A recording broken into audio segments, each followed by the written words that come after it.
All right. Welcome, everybody, to our week 3 Art is Revolution chat, artist chat. This week we have 4 artists. 1, 2, 3, 4. Okay. Ooh. We have 4 artists with us. I'm Danielle Elise. I am the co-founder of All Black Creatives and the curator for AIR, Art is Revolution. Hey, Kay.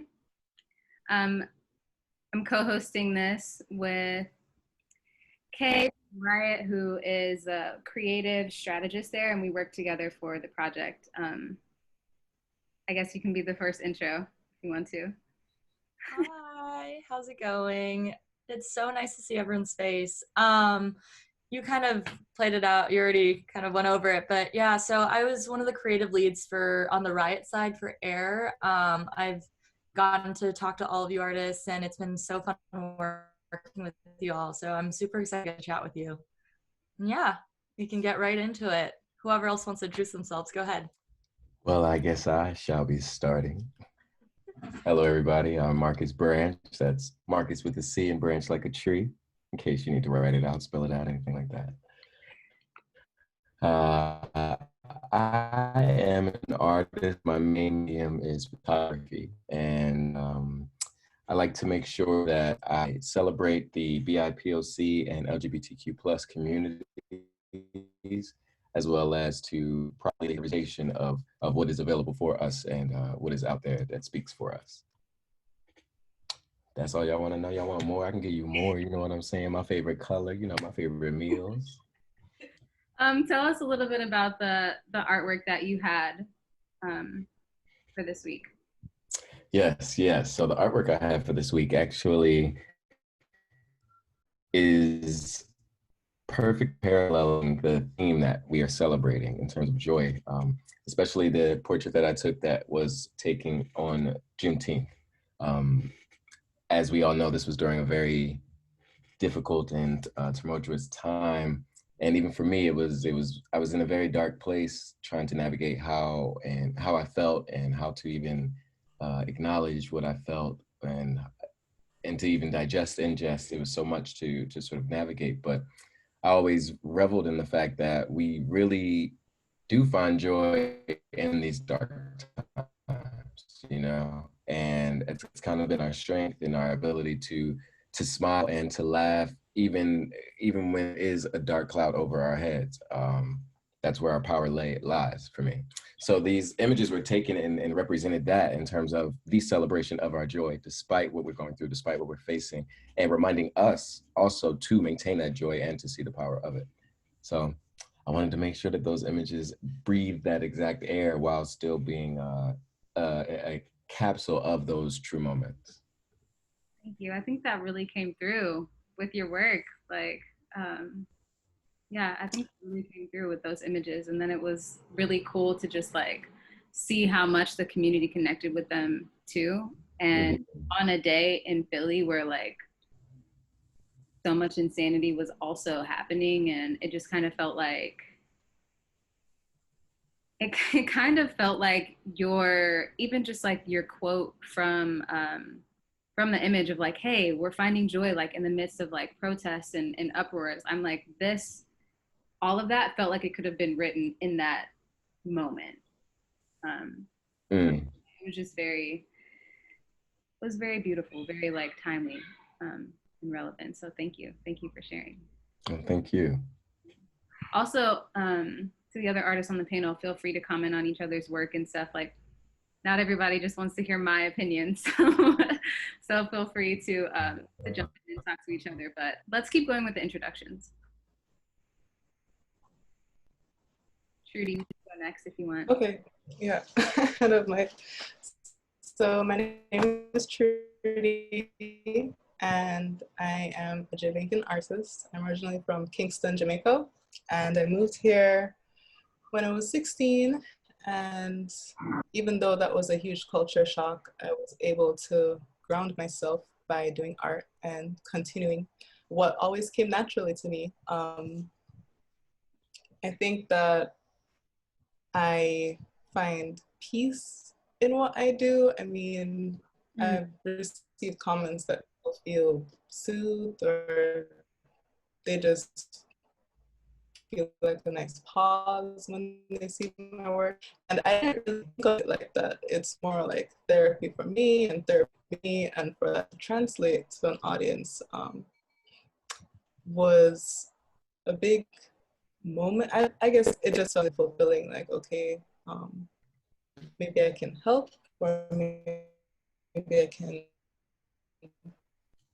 make people feel validated, that their feelings also fulfill people. Was a direct relation to me feeling homesick and feeling out of place. And it was a point last year where I just really missed home. I just really wanted to go home, and there was no way for me to do that. Tickets are expensive, and it just wasn't convenient at the time. So I think the spirit of what you were trying to convey like really comes through with that. And I think like during all of the pandemic, when we were all like immediately with the stay-at-home orders, home had to become a place for all of us that was like, this is my safe zone. This is a space that like, even if I've had weird feelings about it before, this is now like my safety net. But yeah, thank you. Your joy really came through with those illustrations too. Thank you. I need to get some prints, girl. That's all I'm gonna say. I need to get some prints. Sure. Thank you. Ash, we can move on to you. I'm Ashton. I'm an illustrator and a painter. My work is mainly a celebration, kind of similar to Marcus with what he was saying about celebrating queer communities and queer Black communities in particular. But I try to make my work, just something that people from any walk of life can see themselves in, and just take something, whether it's a character or a setting, and just feel quite joyful and quite happy about it. It's quite it's meant to be an escape from our society, especially at the moment with how things are quite heavy. But I work a lot with color, both in paintings and illustrations. I say that's the thing that ties my work together, is color and boldness. And yeah, I think obviously working with you guys and being in this exhibition was great for many reasons, but also because my work does tend to generally celebrate joy and sort of happiness. It was quite a natural thing, and I enjoyed obviously exhibiting my work for that reason. And the pieces that I shown in the work in the exhibition were 3 illustrations, and they were made at a time, obviously back in June, where things were a lot heavier and a lot more, well, things are heavy now, but even worse then. And they were pieces of work that I guess were made to uplift others as well as myself, and just offer people a bit of hope. So I did a piece literally called Black Joy, which it is what it is. And I also did a piece about Christian Cooper, who was, I'm sure maybe you guys know about this, but a person in America, a Black man who was racially profiled, and it was a big case. I made a piece inspired by that, but just showing, I guess, an alternative perspective, just how we all need to be respected, and we all need the freedom to be able to be our own agents, and to be able to be treated equally. And yeah, I think all of the messages of the show was really nice to acknowledge whilst putting my work out, and thinking about what it is I try to do as an artist, which is to create and celebrate joy. But yeah, think that's it for me. And also, I'm in London. If you guys couldn't tell, I'm not from America. So yeah. Thank you so much for being able to come at this exact time. I know it's probably some bizarre time in London. My sister's actually living in London now, and I'm always like accidentally calling her at the worst possible times.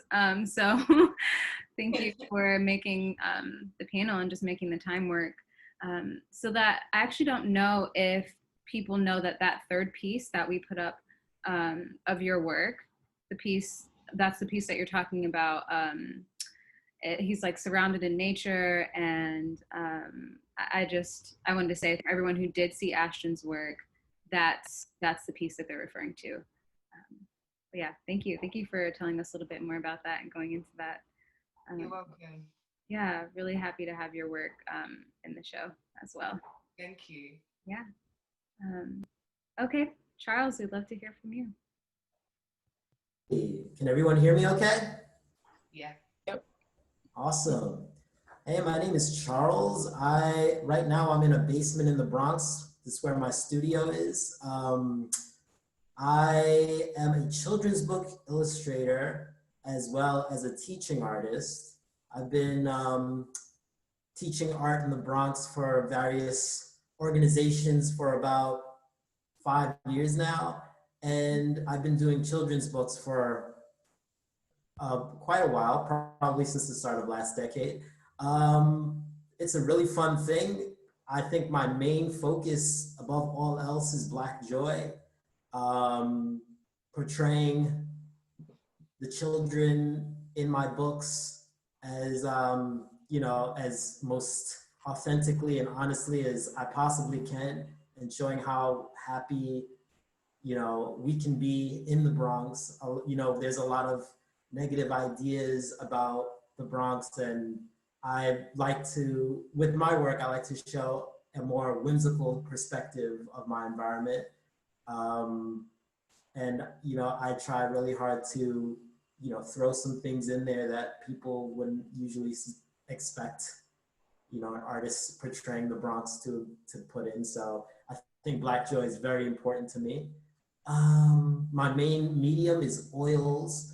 The 3 pieces that I have up, 2 are oil paintings, and 1 is actually a digital piece. That one is the Piragua alien creature piece.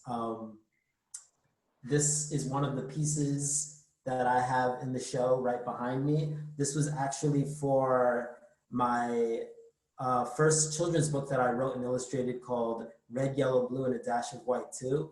And this book is basically a book about this child and this elephant, and they go around mixing the primary colors and making all sorts of crazy things out of the primary colors.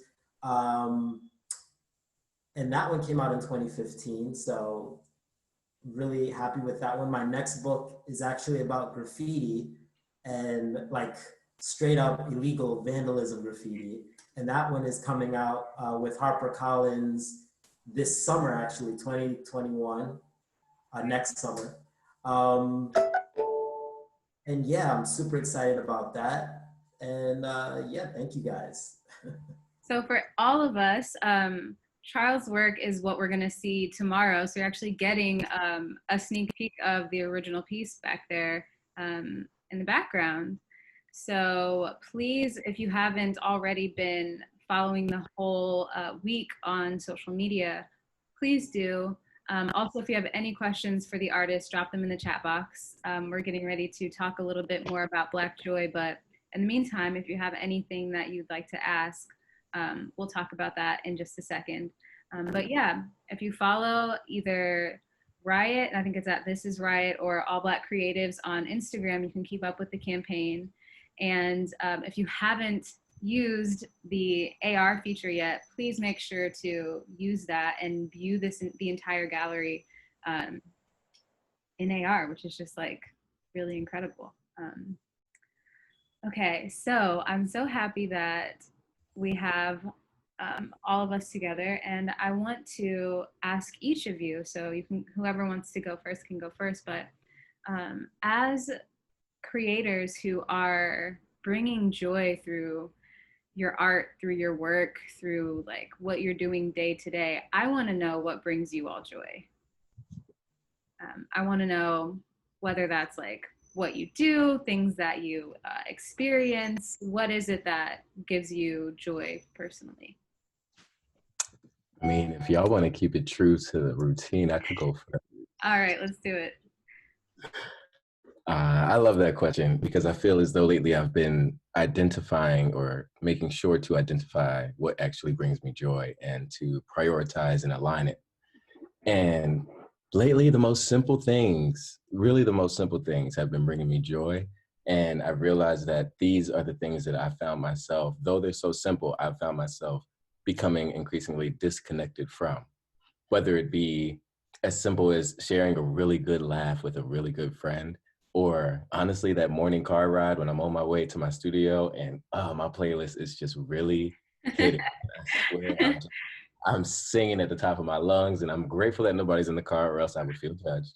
But it's just the most joyous and releasing thing, and it's sort of me realizing those moments of solitude to have with myself, and to it's sort of like when you're dancing like no one's watching, dancing like no one's around, sort of vibe, because I get to just be a little kid again and just be free again and just really allow myself to just feel and exude joy. Yeah. And lately it's really been music and friendships and connections and really harboring in on not only the longevity that both have given me personally, uh, being consistently there for me, being a consistent source of this type of joy, but also the simplicity of it, realizing like, wow, it's really as simple as this, and Okay. it's the cure for so much, you know. Mm. But that's just me. I love that. Yeah. I love that. Yeah, I relate to a lot of that. You know, it really is the simple things. Like cliches are born from some source of truth, right? Like talking to friends, catching up with families, as simple as it sounds, it's the little things. Like just being able to create has been bringing me a lot of joy. I'm trying to learn to be kinder to myself because I realized that I'm not. It's just, I think the pandemic in a way helped me to slow down and realize the things in my life. Like, what are hobbies? What is doing something and not posting it or making monetary value off of it? So I think right now just doing things for the fun of it, for learning experiences, is what's bringing me a lot of joy, and also talking to my adorable nieces. Aw. They're so quirky and just cute, and it just just my weekly Skype calls with them bring me a lot of joy too. I love that. That's so cool. Yeah, I feel like getting back to hobbies is so important. It's just like, okay, I'm doing this for joy, like for myself, not for anything else, not because I have to, not to make money off of it, just to just. Mm-hmm. Um, ugh, yeah. Yeah, I agree with you both of you guys. In the way that I think, especially like with the pandemic, it does make you realize maybe things in your life that you weren't doing before, things that you should have been doing. Like I think for me, the thing that has been like quite an important thing is actually reconnecting with things I used to love in my childhood, which I guess links back to hobbies in a way, but I think for the last few years I've been so busy with commissions and work and just generally like being a young adult and a student and everything else. I think being in lockdown and being in quarantine has enabled me to remember the things that used to make me happy when I was younger. You know, watching shows that I used to enjoy as a kid, watching films, listening to music that, you know, I really enjoy, like as you said as well, Marcus. And I think like as well, creating work that is just what I want to do. I think maybe you guys agree or you have experienced similar things, but I think when you're an artist and you use a platform like social media with Instagram or Twitter or whatever, not that you feel like you have to be making a certain type of work, but I think there's that pressure to constantly be putting work out, or you know, just that more professional side of things. But I think being in lockdown has really allowed me to remember making art just for my own sake, and drawing things that just make me happy, and actually developing my art, and getting better at it in different ways has really been a form of joy for me. So yeah, I think I agree with what both of you said, just simple things, and I think reconnecting with a lot of past elements that I used to love. Yeah. Yeah, I agree 100%. It's the algorithm is really vicious. Yeah. Yeah. You know, post, and I don't think it's natural, but it forces you to try and be consistent and try and follow this pattern, and it's just a whole nother monster. But I'm happy that you're finding time and making time to create for yourself again. You too. That's really important. Yeah. Oh, guys. Okay, so we've got 3 minutes left. Charles, I'd love to get to you before we run out of time. Yeah, no, definitely. All of you had some great answers, but I think what brings me joy the most is being able to do the work that I want to do. Trying to break into the children's book industry. A lot of times I was told, "Oh, your art is too art. Like you need to fit into this commercialized, lane that all the other children's book artists are doing." And I was being super stubborn, and I just kept doing what I was doing, and finally, found my audience. So now I get to just, sit in my studio all day and just do the work that I want to do. And that brings me the most joy that I've ever had. Absolutely. And I think too, like us each tapping in and connecting to our inner joy makes our art beautiful. It gives us strength. And I think that that's something that we have to consistently remember and tap into, because what are we creating if we're not like feeding ourselves, right? Thank you all so much for joining us. This was so much fun. Like honestly, I feel so happy after talking with all of you. Well, that brings us to the end of our time. So thank you all so much. I hope that your evenings are wonderful, and thank you everyone who joined us. Have a good night.